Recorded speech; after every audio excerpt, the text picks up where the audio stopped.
that had been repressed his whole life by a family of tardy people. Which leads us to our next topic, teen player. So my story is a funny one that happened actually the Monday before he passed. And we were in the house calling him to come over with her son so that Zoe and Caleb could play. And he walks down to the house and near his room and says, "Look out, your mom has boxes." I said, What boxes? What boxes? And he slowly closed his door to his room. A few minutes later, my mom came downstairs with the boxes. They're kids' boxes that you build. They look like bricks. They're different shapes and colors. That you build them yourselves and they could play with them and make things with. So we started building the boxes, because if your mom and your sister are there building boxes, you start doing it too. And after a few minutes, about 5 minutes, Will comes out, sat down with us, and the four of us finished all the boxes for the kids, the grandkids to play with. But it's a funny memory that we have now that we'll always laugh about my dad, how he'd like to sneak away sometimes having all women in his life. That will always laugh and say, "Look out, your mom has boxes." Hi, so a couple of the traits that I wanted to talk about was his, although he could be really intense and moody guy, he was also a person that had a good quality of calmness and being relaxed. So, you know, he was a coach.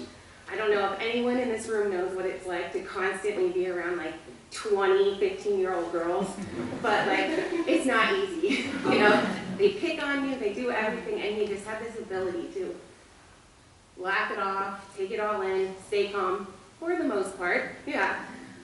But also just in our house, you know, bunch of girls, you know, it could be we're inside and there's all kinds of uproar about, you know, the politics of clothes or, you know, anything like that. And he had this really great gift that he could slyly get outside, lather himself up with tanning oil, read a book, and never take one step into the politics talk. So he was very diplomatic in that sense too, strategic, and relaxed. So that was a great quality. Also his humor. He was, as you can hear from so many other people, just a kid, a grown-up kid who was responsible when he needed to be, but he was always down to have a good time, smiling. We were trying to think of things that, you know, he would laugh hysterically to the point of crying, you know, and we couldn't think of what we were talking about at the time. It was probably just that stupid, but just that good and what you needed to hear, but he was always laughing, and so I'm glad to have been around that. So I just wanted to say we're sad to not have our dad with us. Although he won't be around physically, we are excited to pass along the traits that he gave us. So I'm proud to pass along that relaxed, good-natured humor to my son Caleb. And Janae, she gets to pass along this true kindness to Janae. And Melissa, and her love for timeliness that she'll be able to pass on to her children, and the patience that goes along for those people who don't have those time management skills. That will go along as well to Sebastian and Samantha. And Whitney, you know, she will be able to pass along what being a caring and genuine person is to Zoe. There are so many additional traits that we didn't even kind of go over that, you know, we didn't touch on. But we just know in the end he was an amazing person, and we are so fortunate to have had him as our role model and our dad. So thank you.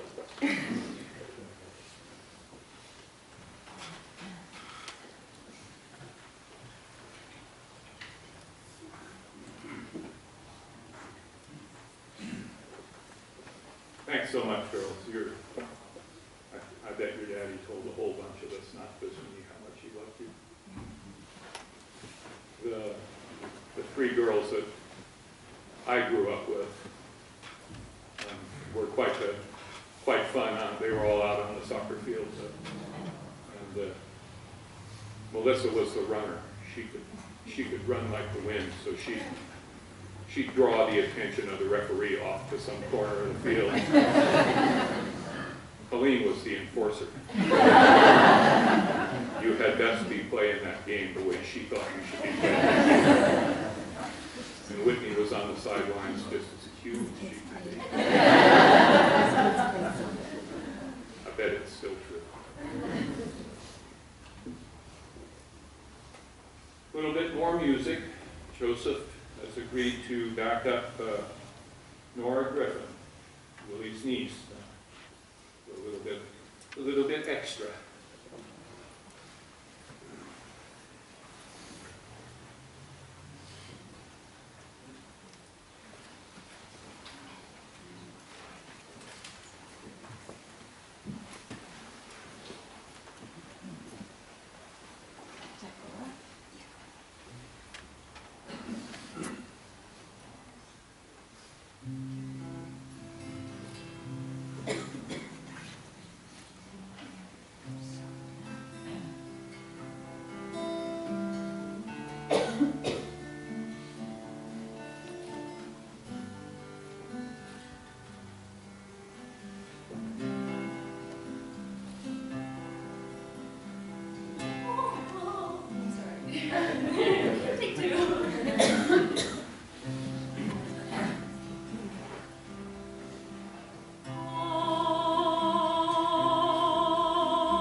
Did not see that coming.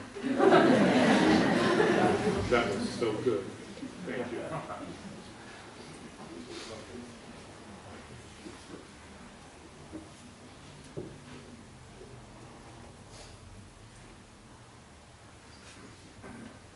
There's a website, willpatten.com. Some of you have looked at it because I've seen some of your names in the comments section of it. Please look at that. It's really worth doing. Some great observations about Will and some great pictures about Will's life and his family. All things Will. It's really nice. Somewhere on that website you'll find a link to a fund that has been started by Will's employer, Bow Tours. And if you're feeling generous or spendy over the next little bit of the holiday season, kick a little something down there and it'll be spent in a way that Will would both like and approve of.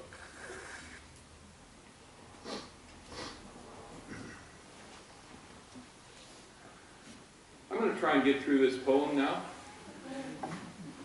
It's iffy.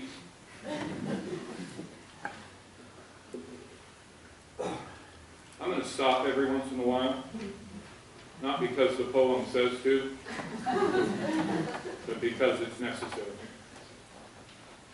The poem's called I Am Free.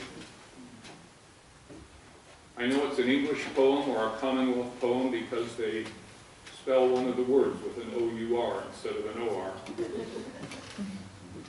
They don't know who wrote it. It just appeared about 200 years ago. Some of you will be familiar with it.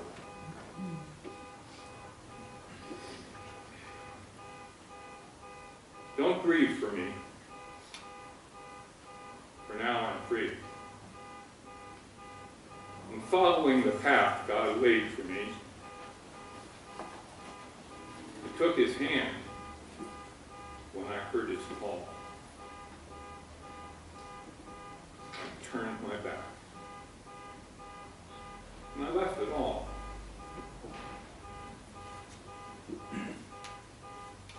I could not stay another day to laugh, to love, to work, to play, tasks left undone. Must stay that way. I found that peace at the close of the day.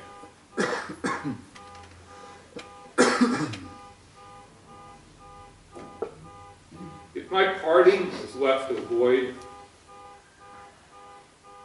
then fill it with remembered joy. A friendship shared, a laugh, a kiss. Ah, yes, these things I too will miss.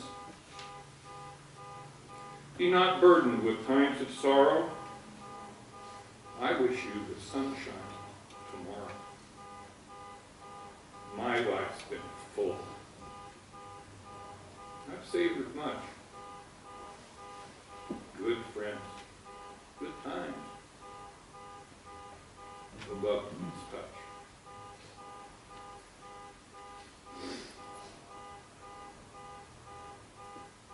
Perhaps my time seemed all too brief. Don't lengthen it now with undue grief. Lift up your heart and share with me. God wanted me now. He set me free.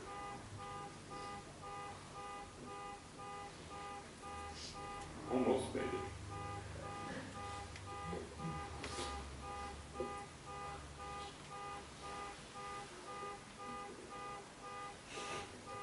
That's Will.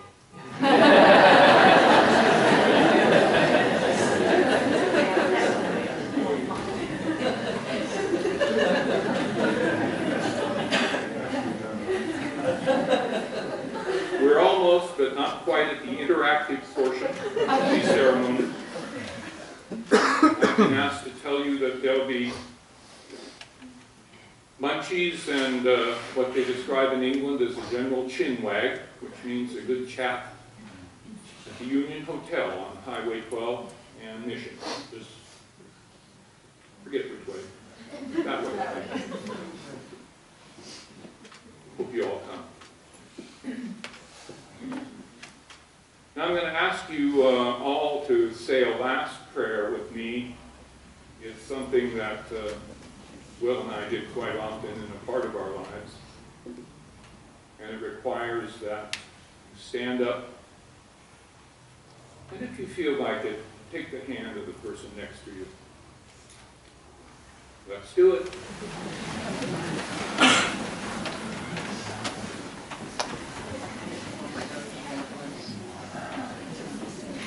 You'll all recognize this. You won't all know it. And if you don't, just come a few bars and take it. I'm going to start off with the first word and then the rest. The first part is God. Thank you for the serenity to accept the things I cannot change, the courage to change the things I can, and the wisdom to know the difference. And the interactive part is a hearty applause for Will and the Pattens.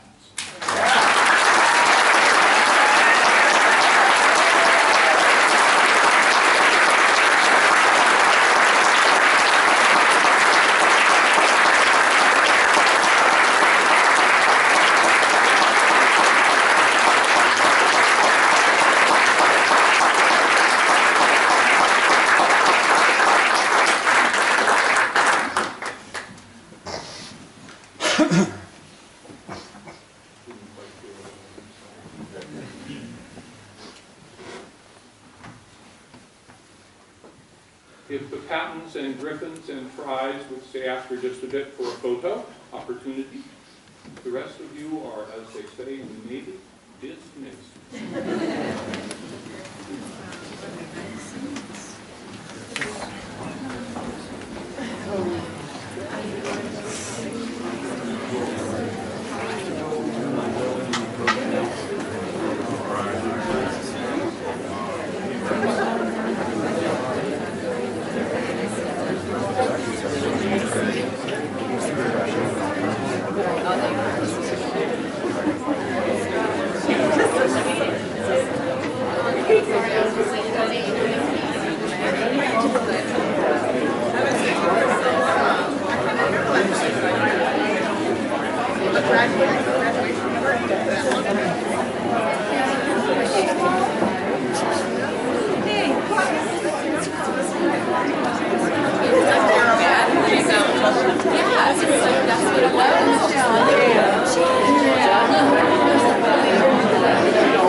What's her name? Jennifer. Yeah, I'm not sure her anymore.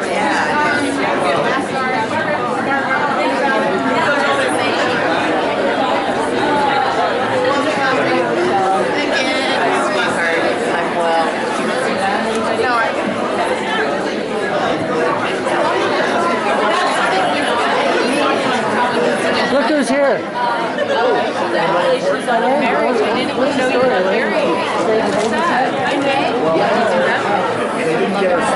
I guess that's secondary. Congratulations. But, one way up there. I didn't get her up in there. Oh, I see. Okay. Well, it's there, but you didn't get the rain in it. It just kind of touched the rain. Yeah. I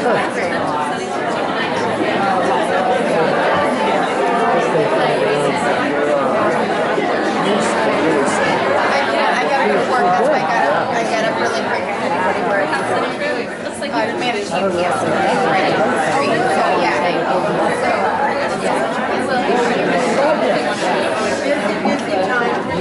Yes, it's a busy time. I already did. I didn't have it. First thing, yeah.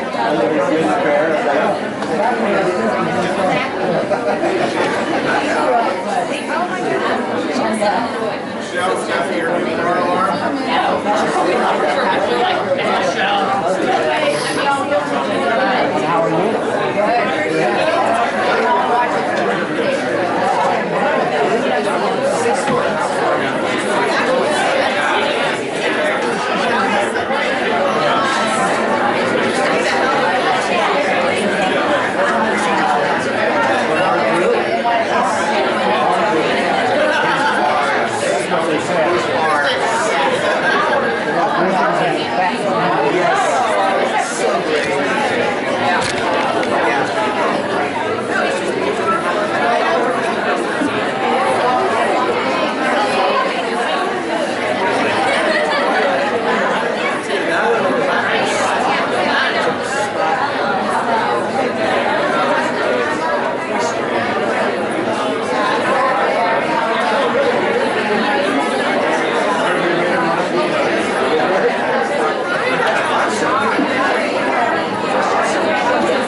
because, you know,